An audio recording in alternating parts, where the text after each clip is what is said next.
છોટાઉદેપુરમાં જે લોકસભાના ઉમેદવાર છે જસુભાઈ રાઠવા ભારતીય જનતા પાર્ટીના, તેમના સાથે આજે નિર્ભય ન્યૂઝની ટીમ ખાસ વાત કરવા પહોંચી છે. જસુભાઈ, ખાસ કરીને તમારું જે રાજકીય સફર છે ક્યારથી શરૂ થયું અને કેવા અનુભવ રહ્યા, શું કહેશો આ બાબતે? કુલ મળીને 1995માં મારી શરૂઆત થઈ. પુલિંગ બૂથના એજન્ટથી મારી શરૂઆત કરવામાં આવી. યુવા મોરચાના મંડળના કોષાધ્યક્ષ તરીકે પણ જવાબદારી આપવામાં આવી હતી. મંડળના મહામંત્રી તરીકે પણ પાર્ટીએ જવાબદારી આપી, પ્રમુખ તરીકે પણ જવાબદારી આપી. અચાનક મને જિલ્લા ભારતીય જનતા પાર્ટીની પણ મોટી જવાબદારી આપવામાં આવી હતી. અને સાથે સાથે 2017માં છોટાઉદેપુર વિધાનસભા ઉપર મને ઉમેદવાર પણ બનાવ્યો હતો. અને એના પછી ભારતીય જનતા પાર્ટીની સરકારમાં આદિજાતિ વિકાસ કોર્પોરેશન નિગમ જે છે એની અંદર પણ ડિરેક્ટર તરીકેની જવાબદારી આપી. ગોવિંદ ગુરુ યુનિવર્સિટીમાં પણ જવાબદારી આપી સિન્ડિકેટ મેમ્બર તરીકે. અને પ્રદેશના આદિજાતિ મોરચાના ઉપાધ્યક્ષ તરીકે પણ મને કામ કરવાની તક મળી છે. અને સાથે પ્રદેશના આમંત્રિત સભ્ય પણ બનાવાય છે. ભારતીય જનતા પાર્ટીનો આભાર માનું છું. વહીવટની વાત કરીએ તો 2001માં હું પ્રથમ વખત વસેડી જૂથ ગ્રામ પંચાયતના સરપંચ તરીકે ચૂંટાઈ આવ્યો અને 14 વર્ષ સુધી સરપંચ રહ્યો. અને પછી ભારતીય જનતા પાર્ટીએ મને તાલુકા પંચાયતની ટિકિટ આપી, એમાં હું ચૂંટાણો 5 વર્ષ રહ્યો. આ રીતે મારી રાજકીય કારકિર્દીની શરૂઆત થઈ. બિલકુલ, આપની રાજકીય કારકિર્દીની શરૂઆત થઈ. જસુભાઈ, તમે 2017માં વિધાનસભા લડ્યા, ખૂબ સારા એવા મતો પણ લાવ્યા, 1100 મતથી આપની હાર થઈ.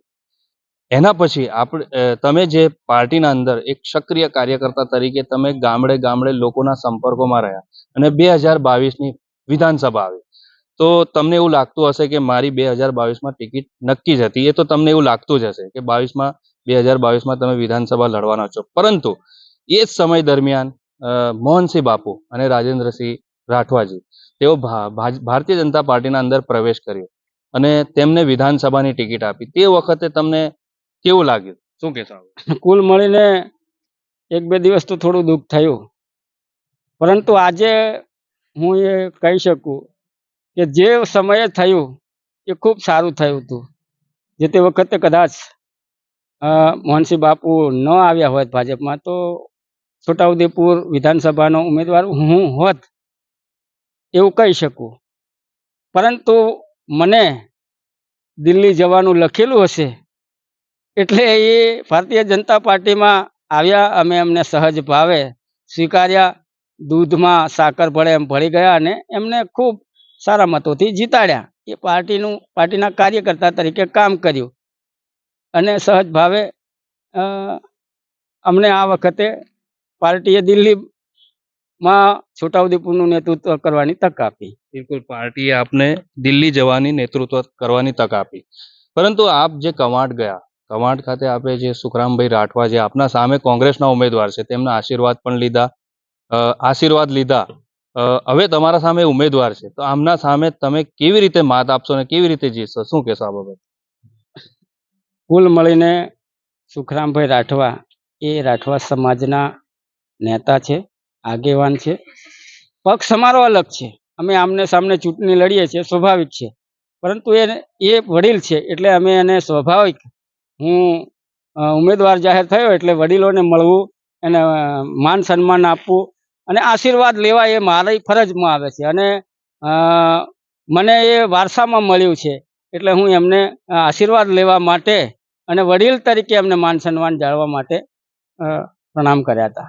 બિલકુલ, આપે જે વડીલ તરીકે પ્રણામ કર્યા હતા. પરંતુ આપને કેવું લાગે છે કે આ નેતા બી એમ તો પીઢ નેતા ગણાય છે સુખરામભાઈ રાઠવા, હવે આમના સામને તમારી ટક્કર છે, તો આ ટક્કરને તમે કેવી રીતે માત આપશો ને કેટલા વોટોથી તમે જીતવાની તમે દાવો કરી રહ્યા છો, શું કહેશો આ બાબતે? કુલ મળીને આ લડાઈ સુખરામ રાઠવાની અને જસુભાઈ રાઠવાની નથી. આ લડાઈ ભારતીય જનતા પાર્ટીની અને કોંગ્રેસની લડાઈ છે.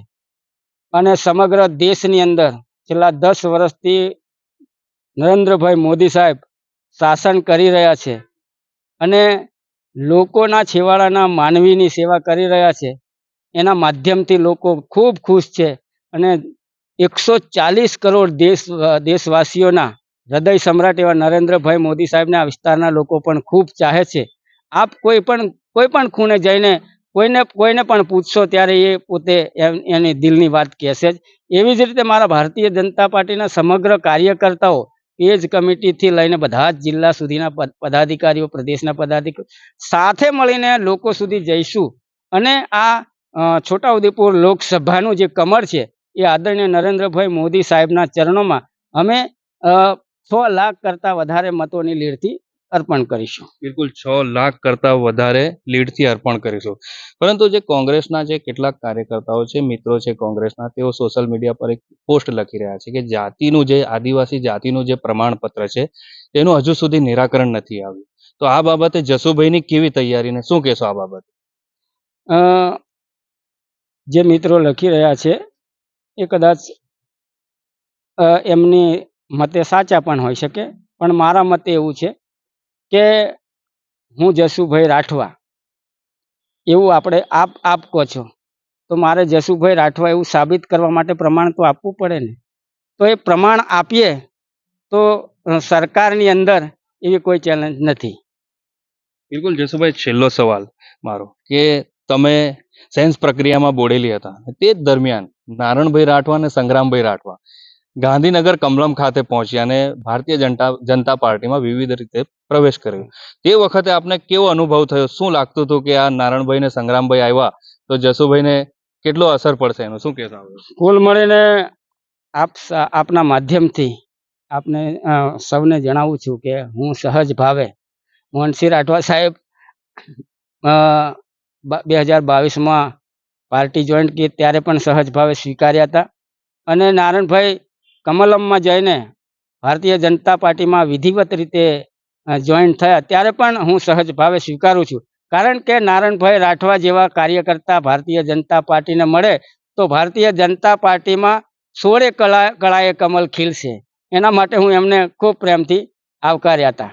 બિલકુલ, આ હતા જસુભાઈ રાઠવા, જે ભારતીય જનતા પાર્ટીના લોકસભાના ઉમેદવાર છે. તેમના સાથે આપણે તમામ મુદ્દે ચર્ચાઓ કરી છે. તેઓ 6 લાખ કરતા પણ વધારે લીડથી જીતવાનો તેઓ દાવો પણ કરી રહ્યા છે અને સાથે સાથે જે કોંગ્રેસના જે કાર્યકર્તાઓ જે છે સોશિયલ મીડિયા ઉપર જે પોસ્ટ વાયરલ કર્યા છે તે બાબતે પણ તેમણે ખુલાસો આપ્યો છે. રફીક મકરાણી, નિર્ભય ન્યૂઝ, છોટાઉદેપુર.